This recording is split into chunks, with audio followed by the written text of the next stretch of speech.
بھائی حضور صلی اللہ علیہ وسلم سے پہلے جو قبیلہ وہاں آباد تھا مکے میں اور دوسرے جگہوں سے لوگ حج کرنے جو آتے تھے کہ نہیں آتے تھے؟ آج تو حکومت ٹیکس لے رہی، پیسہ لے رہی، مکان کا کرایہ لے رہی، گاڑی کا پیسہ لے رہی، آپ سے پہلے جمع کر لیتی ہے، اس کے بعد میں آپ کے انتظامات کراتی ہے۔ اس زمانے میں جو خدمت کرتے تھے پیسہ نہیں لیتے تھے، اپنی جیب سے کرتے تھے، وہ حاجی لوگ کام بانٹے آتے تھے ہر قبیلے کی، کوئی خدمت کر رہا ہے، کوئی صفائی کر رہا ہے، کوئی اور دوسرے کام کر رہا ہے، کوئی پانی پلا رہا ہے، کوئی زمزم پر خدمت میں لگائے، ہر قبیلے کے ایک ایک کام پڑتا تھا، وہ خدمت کرتے تھے، اور وہ ساری دنیا سے لوگ حج کرنے آتے تھے۔ جو حرام تھے وہ حرام اس سے وہ پہلے بھی تھے، کیونکہ آپ دیکھو جو بیت اللہ بنایا گیا ان کے پاس حلال کا پیسہ نہیں تھا، تو حجین کی جگہ چھوڑی کہ نہیں چھوڑی؟ حرام حلال معلوم تھا کہ نہیں معلوم تھا کہ اللہ گھر میں حرام نہ لگانا چاہیے؟ آج کے پڑھے لکھوں کو نہیں معلوم ہے۔ یہ بارہ بنکی کے زبیر جو امیر تھے، انہوں نے خود بتایا کہ ان کے بھائی علی گڑھ میں طبیہ کالج کے پروفیسر تھے، تو آپ جو علی گڑھ کے طبیہ کالج کا پروفیسر ہوگا تو وہ جاہل ہوگا، وہ حکمت پڑھائی جاتی ہے، ساری کتابیں عربی فارسی میں ہوتی ہیں، عربی فارسی پوری پڑھنی پڑتی ہے، سمجھ لو ایک چھوٹا موٹا مولانا ہوتا ہے، وہ ان کو اتنا نہیں معلوم تھا پوری زندگی زکوٰۃ کی رقم مسجد میں دی انہوں نے۔ اب سوچو، کیونکہ ان کی ایک لڑکی تھی اور ان کی بیوی ٹیچر تھی، وہ لڑکی ان کی ماں کے پاس رہتی تھی، ان کا جھگڑا ہو گیا تھا تو وہ الگ رہتی تھی، یہ الگ رہتی تھی۔ یہ ان کی بتائی زبانی بتلا رہے ہیں، دوسری سنی سنائی زبیر کی، کہ پوری زندگی انہوں نے زکوٰۃ کی رقم مسجد میں دی لگوائی ہے۔ آپ بتاؤ، اس سے زیادہ تو معلومات مشرکین مکہ کو تھی کہ اللہ کے گھر میں ناپاک پیسہ نہیں لگے گا، جتنا ان کے پاس حلال کی کمائی تھی اتنا پیسہ لگا کے چھوٹا اللہ کے گھر بنا دیا، لیکن ناپاک پیسہ نہیں لگایا۔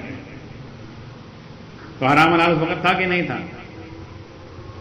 داڑھی بھی رکھاتے تھے لوگ، حج بھی کرتے تھے، روزے بھی رکھتے تھے، جتنے دن کے بھی اللہ نے فرض کیے اس مذہب میں، اور عبادت بھی کرتے تھے، نماز بھی تھی، سب کام کرتے تھے۔ تو حضور اکرم صلی اللہ علیہ وسلم نے آ کر یہ صحیح کرایا ہے، حج صحیح کرایا۔ آج لوگ کہتے ہیں حج بگڑے گا تو ساری دنیا میں بگاڑ ہوگا، حج صحیح ہوگا تو اللہ کے نبی صلی اللہ علیہ وسلم حج صحیح کرایا تو پوری دنیا میں ہدایت پھیل جاتی، لیکن اللہ کے نبی نے نہ حج کے لیے کہا، نہ روکا، کچھ نہیں، جو کر رہے تھے اپنا کر رہے تھے، اپنے صحابہ کو کوئی حکم نہیں دیا، نہ روزے پر لگایا۔ کہتے ہیں روزے تقویٰ پیدا ہوگا تو روزے سے تقویٰ پیدا کراتے، لیکن اللہ کے نبی صلی اللہ علیہ وسلم نے روزے کا حکم نہیں دیا کوئی، کیونکہ اللہ نے نہیں حکم دیا، نبی اپنی مرضی سے کوئی کام تھوڑے کرتے ہیں۔ اور نہ داڑھی کے اوپر کوئی چھیڑا، کہیں کوئی روایت دکھلاؤ کہ اللہ کے نبی صلی اللہ علیہ وسلم نے زمانے جاہلیت میں کسی سے کہا ہو داڑھی کے بارے میں، شراب کے بارے میں، سود کے بارے میں، عورتیں بے پردہ آ رہی ان کے بارے میں، کسی چیز کے بارے میں کوئی اللہ کے نبی نے روکا ہو؟ چلو ٹھیک ہے، اللہ کا حکم نہیں تھا، لیکن جو چیزیں سماج میں اور خراب ہوتی ہے ان کو تو آدمی روکتا ہے کہ یار ایسا نہ کرو، لیکن اللہ کے نبی صلی اللہ علیہ وسلم کسی سے نہیں روکا۔ بلکہ روایت میں ہے حضرت عمر رضی اللہ تعالیٰ عنہ نے کچھ باتوں کے بارے میں اللہ کے نبی صلی اللہ علیہ وسلم سے کہا کہ یا رسول اللہ صلی اللہ علیہ وسلم پردے کا حکم آنا چاہیے، تو اللہ کے نبی صلی اللہ علیہ وسلم جب اللہ نے حکم نہیں دیا تو ہم کیسے حکم دے دیں؟ شراب پینے کی حالت میں نماز کا عمل کر لیتے تھے، جو بھی طریقہ نماز کا ویسے رہا ہو پہلے جیسے بھی پڑھتے ہوں، اللہ کے نبی کسی سے روکا تو صحابی کیسے بن گئے یہ لکھو پہلے۔ نہ شراب سے روکا، نہ سود سے روکا، نہ جھوٹ سے روکا، نہ عورتوں کو پردہ کرنے کا حکم دیا، نہ داڑھی ٹوپی لگایا، تو وہ صحابی کیسے بن گئے؟ ولی تو اس سے بہت نیچے درجے کی بات، صحابی بہت اونچے درجے کی بات ہے۔ صحابی وہ ہیں جن کو دنیا میں اللہ نے قرآن میں کہہ دیا ان سے راضی ہیں، ان کو کہتے ہیں صحابی، یا اسے کہہ لو حضور صلی اللہ علیہ وسلم کے ساتھی۔ ایسے لوگ کہتے ہیں کہ جنہوں نے ایمان کی حالت میں دیکھا حضور اکرم صلی اللہ علیہ وسلم کو، ایمان کی حالت میں دنیا سے گئے، وہ صحابی تو منافقین نے بھی دیکھا، مشرکین نے بھی دیکھا، لیکن جو کہتے ہیں ایمان کی حالت میں دنیا سے گئے، تو یہ اندازہ لگاؤ کہ جب اللہ کے نبی صلی اللہ علیہ وسلم نے ظاہری کسی برائی سے نہیں روکا تو وہ صحابی کیسے بن گئے؟ صحابی پہلے بنے، روکا بعد میں ہی، مسئلہ یہ پتا ہوا۔ دیکھو پہلے صحابی کا حکم پہلے لگایا اللہ نے، ایمان ہونے کی گارنٹی اللہ نے پہلے قرآن میں دی ہے کہ ان کے جیسا ایمان لاؤ، تم ایمان والے ہو گئے، یہ مومن ہو گئے، بعد میں روکا سب چیز سے، یہ سمجھو، پہلے روکا سب چیز سے بعد میں ہے، صحابی پہلے بنا دیا، راضی ہونے کا فیصلہ پہلے کیا بدر میں۔ اور یہ جو محنت کر رہے تھے یہاں مکے میں، یہ جو 313 بنے ہیں، 125 یہ بنے، ان کا درجہ سب سے اونچا ہے جو یہاں بنے مکے میں۔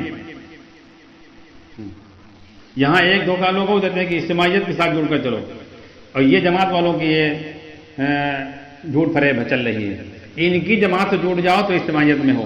ایک بات بیچ میں یہ بتاتے چلیں, ان کی جماعت سے جڑ جاؤ تو اجتماعیت میں ہو. تم نہ بریلی مانو, نہ مماتی مانو, نہ حیاتی مانو, نہ دیوبند کا مانو, نہ جمعیت علماء کا مانو, نہ اہل حدیث کا مانو, نہ جماعت اسلامی کا مانو, نہ شافعی مانو, نہ مالکی مانو, نہ حنبلی مانو, نہ قادریہ سلسلہ مانو, نہ چشتیہ مانو, نہ سہروردیہ مانو. اور ایک اور ہے قادریہ, چشتیہ, سہروردیہ, چلو بہرحال 4 سلسلے یہ اللہ بزرگوں کے ہیں. ان کو کسی کو نہ مانو, تم کسی کو نہ مانو, جماعت میں جڑے رہو, اجتماعیت سے ہو. کہاں کی تمہاری اجتماعیت؟ پھر اجتماعیت کا مطلب یہ ہے کہ جتنے مسلمانوں میں فرقے طبقے ہیں سب کو جوڑو تب اجتماعیت مانی جائے گی. تمہاری جماعت میں کتنی % جماعت والے دنیا میں ہیں؟ زیادہ سے زیادہ 2% ہوں گے, تو تم اس کو اجتماعیت مان رہے ہو. یعنی ان کے نظام سے الگ ہو گئے تو تم اجتماعیت سے کٹ گئے, تم گمراہ ہو. ان کے حساب سے یہ ہے. وہاں اویس قرنی رحمۃ اللہ علیہ حضور اکرم صلی اللہ علیہ وسلم کے نظام سے نہیں جڑے, امام الانبیاء کے نظام سے نہیں جڑے. جو امام الانبیاء سب کو صحابی بنانے کے لیے آئے تھے, ان کے ہاتھ کا بیعت ہونے والے, ان کو دیکھنے والے صحابی بنے ہیں, تو ان کو اللہ کے نبی صلی اللہ علیہ وسلم نے نہیں کہا کہ یہ گمراہ ہے. یہ جماعتی کہتے ہیں. اور ایک جماعتی نے کہا کہ ہم ان کو نہیں مانتے ہیں. دیکھو پہلے جس کو اللہ کے نبی صلی اللہ علیہ وسلم نے مانا اس کا جو انکار کر دے وہ کافر ہے, کیونکہ اس نے کہا ہم بزرگوں کو نہیں مانتے, ہم ان کو نہیں مانتے. کیوں نہیں مانتے؟ تو اللہ کے نبی نے مانا, ان کی گارنٹی لگائی ہے. حضرت عمر رضی اللہ عنہ سے کہا کہ ملیا دعا کرانا امت کے لیے. جن کے ولی ہونے کی گارنٹی نبی نے دی ہے, جن کی دعا کے قبول ہونے کی گارنٹی نبی نے دی ہے, جن کو نبی نے اپنا ساتھی مانا ہے اور اپنے ساتھی سے کہا دعا کر, تم کرو, ہم ان کو نہیں مانتے, تم اللہ کے نبی سے آگے بڑھ گئے ہو, کافر ہو گئے. کیونکہ نبی کی بات کا تم نے, نبی کی پسندیدہ چیز کو تم نے, پسندیدہ چیز سے تم نے نفرت کی ہے اور انکار کیا ہے. تو یہ لوگ اجتماعیت کا دھوکہ دیتے ہیں. وہاں کوئی اجتماعی محنت نہیں تھی, مسجد بھی نہیں تھی. سب سے بڑی جگہ بیت اللہ سے بڑی کوئی جگہ ہے ہی نہیں. بیت اللہ کو معمولی سمجھتے ہیں. بیت اللہ کی جو بنیادیں ہیں وہ حضرت ابراہیم علیہ السلام کی آج بھی رکھی ہوئی ہیں. ہاں, اور اوپر کی عمارت بدلی گئی لیکن بنیاد نہیں بدل پائے. جب بدلنے کا نمبر آیا تھا ایک اینٹ اکھاڑی تھی, پورے مکے میں اندھیرا چھا گیا تھا, کیونکہ جس قربانی سے ابراہیم علیہ السلام نے وہ بنیادیں رکھی اس کو کوئی نہیں اکھاڑ سکتا ہے. تو اوپر کی عمارت بدلی گئی کئی مرتبہ. اب اندازہ لگاؤ اس گھر کی کیا اندازہ ہوگا جہاں 120 رحمتیں روزانہ اترتی ہوں. تربیت کے لیے نبی نے وہاں بھی نہیں صحابی کو رکھا. ہاں, لیکن صحابی بن گئے. تو بات یہ چل رہے تھے کسی چیز سے روکا نہیں نبی نے, کسی چیز کا حکم نہیں دیا, صحابی کیسے بن گئے؟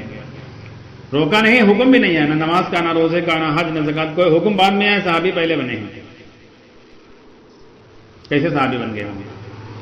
اور بدر تک نماز ملی تھی. جب مدینہ اللہ کے نبی صلی اللہ علیہ وسلم پہنچے ہیں 60-1.5 سال کے بعد بدر بھی نماز مل چکی تھی. نماز کے لیے جو چیزیں بتلائی جاتی نا کہ علم و ایمان اور دھیان, ایمان, علم اور دھیان, جن چیزوں کی محنت چل رہی تھی وہ چیزیں مکمل ہو چکی تھی ہر صحابی کے اندر بدر تک. آپ اندازہ لگاؤ, نماز مل چکی تھی.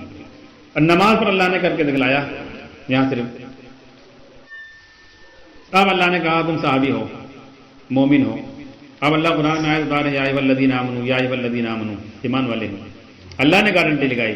اب روزے کا بھی حکم آ گیا, پھر زکات کا آیا, لاسٹ میں حج کا آیا, شراب کا حکم آیا, شراب کے حرام ہونے کا حکم آیا, پھر سود کے حرام ہونے کا حکم آیا, پھر عورتوں کے لیے پردے کے احکام آئے, پھر دھیرے دھیرے سب درجہ بدرجہ سب چیزیں آتی چلی گئی. اللہ کے نبی صلی اللہ علیہ وسلم پر 8-10 سال میں سارا دین اللہ نے مکمل کر دیا. بنے تو صحابی پہلے ہیں. یہ چیز سمجھنے کی ہے. کاہے کی محنت کر رہے تھے وہاں؟ بھائی کلمے کے 2 الفاظ آج جیسے ہم لوگ لا الہ الا اللہ محمد رسول اللہ پڑھ لیں تو مسلمان ہو ہی گئے. تو صحابی کے کیا اتنے الفاظ پڑھنے کے لیے 13 سال لگ جاتے ہیں. یا اس کے معنی وہ نہیں جانتے تھے, ہم تو معنی بھی نہیں جانتے ہیں. آج کا مسلمان تو معنی بھی نہیں جانتا ہے, جانتا ہے تو وہ جو غلط سلط لکھے ہیں کتابوں میں وہ جانتا ہے. اور صحابی تو عربی زبان سے واقف تو وہاں پیدا ہوئے تھے, وہ تو کلمے کے معنی بھی جانتے تھے. تو 13 سال کو کاہے لگ گئے؟ اسی کی محنت میں لگ گئے. بت پرستی سے پہلے دن نکل آتے تھے.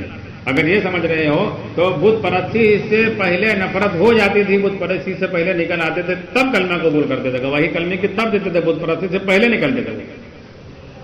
یہ نہیں کہ بت پرستی میں لگ گئے کہ صاحب 13 سال کی کلمہ بھی پڑھ لیا, آپ 2-4 بت چھوڑ دیے ہیں, 2-4 بت 1 مہینے بعد چھوڑے, پھر تھوڑے بت اور 2-4 سال کے بعد چھوڑے, پھر تھوڑے بت ابھی 1 آدھ بت گھر میں رکھے ہوئے ہیں, ابھی دھیرے دھیرے چل رہا ہے کام. یہ نہیں تھا. پہلے ہی دن سارے بت پرستی سے نکل آئے ہیں تو صحابی ہو جانا چاہیے پہلے دن، اللہ تعالیٰ کہہ دینا چاہیے، مومن پہلے دن کہہ دینا چاہیے۔ اور سورہ حجرات کی 14ویں آیت،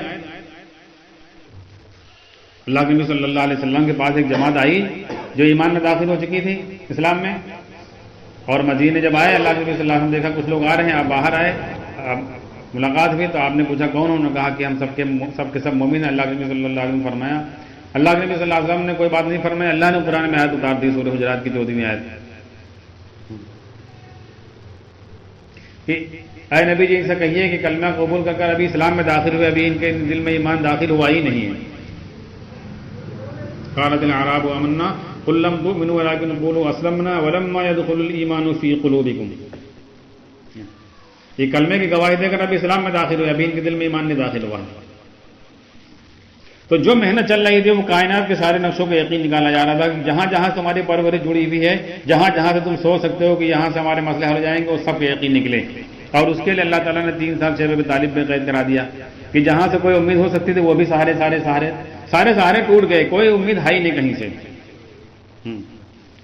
اس لیے اللہ نے ان کے ایمان پر مہر لگائی ہے کہ ان کے جیسا ایمان لاؤ کہ صحابی جو ہیں وہ ہاں زنا تو ہو سکتا ہے، شراب تو پی سکتے ہیں، چوری تو کر سکتے ہیں، لیکن ایمان میں سمجھوتا کر لیں یہ نہیں ہو سکتا ہے چاہے گردن کٹ جائیں گے۔ آپ دیکھو ایسے حالات آئے تو وہ اس پر راضی ہو گئے گردن کٹوا لیں گے، اور ایک نے ہماری ہزار جانیں اللہ دے دیتے ہیں، 1000 جان قربان کر دیں گے، لیکن ایمان میں ہم گھوم جائیں اور اللہ کے علاوہ کے رب مان لیں، کلمے کے خلاف بول جائیں، نبی کے خلاف ہو جائیں، یہ نہیں ہو سکتا ہے، چاہے ہماری گردن کٹ جائے، ٹکڑے ٹکڑے کر دیے جائیں، چاہے زندہ کڑھاؤ میں ڈال دیا جائے، چاہے آگ میں ڈال دیا جائے، چاہے سولی پر لٹکا دیا جائے، نہیں یہ نہیں ہو سکتا ہے۔ کسی صحابی نے کوئی ایمان میں سمجھوتا کبھی نہیں کیا۔ ہاں وہ کہ اللہ تعالیٰ نے اسی کو بتلایا کہ اللہ تعالیٰ اس کو نہیں معاف کریں گے، سب کو معاف کر دیں گے۔ یہ چیز یا تو شیخ عبد القادر جیلانی رحمۃ اللہ علیہ نے سمجھائی ہے اپنے بیان میں، تفسیر سے جہاں مولانا یوسف صاحب نے سمجھا، ان لوگوں نے، ایسا نہیں ہو، بہت سارے دنیا میں لوگ ہیں سمجھے والے ہوں گے، لیکن پورے طریقے سے عمومی طریقے سے اجتماعی طریقے سے سمجھانے والے یا تو شیخ عبد القادر جیلانی رحمۃ اللہ علیہ تھے یا اس زمانے میں مولانا یوسف صاحب اللہ علیہ تھے۔ اس لیے آپ دیکھو جماعت والے ساری باتیں مانیں گے، مولانا یوسف صاحب کی یہ بات نہیں مانیں گے۔ ہاں کہتے ہیں رہبانیت کی دعوت ہے، تو مولانا یوسف صاحب کیا رہبانیت کے ابا تھے کیا؟ وہ رہبانیت کی دعوت چلاتے تھے؟ اگر رہبانیت تھی تو رہبانیت کی دعوت سے تم یہاں پہنچے، جس کو تم سمجھ رہے ہو کہ ہم ہدایت پر ہیں، وہ رہبانیت کی دعوت سے پہنچے ہو۔ وہ مولانا یوسف صاحب کی رہبانیت کی دعوت جس کو تم سمجھ رہے ہو اس سے یہاں تک پہنچے ہو۔ جیسا کہ امام شافعی رحمۃ اللہ علیہ کا قول ہے کہ وہ کہتے تھے کہ اگر اہل بیت سے محبت کرنا شیعہ ہے تو ہم شیعہ ہے تو ہم شیعہ ہیں، وہ یہ کہتے تھے کہ اگر اہل بیت سے محبت کرنے کا نام شیعہ ہے تو ہم شیعہ ہیں، پھر ہم اہل بیت سے محبت دل و جان سے کرتے ہیں، چاہے ہم کو شیعہ کہو چاہے کچھ بھی کہو، وہ یہ کہتے تھے۔ تو اگر تم اس دعوت کو کلمہ لا الہ الا اللہ کی رہبانیت کہہ رہے ہو تو ہم کہہ رہے ہیں تمہارا جو کام اس عروج پر پہنچا ہے وہ رہبانیت کی دعوت سے پہنچا ہے۔ ہاں اور آج جو تمہارا کام پستی میں گیا ہے وہ وہی رہبانیت جس کو تم کہہ رہے ہو اس دعوت کو چھوڑنے سے ہی یہاں پہنچے ہو تم۔ اگر وہی دعوت چلتی رہتی تو آج اتنے لوگ بن گئے ہوتے، کام کہاں پہنچ چکا ہوتا۔ اور اس میں بھی سمجھو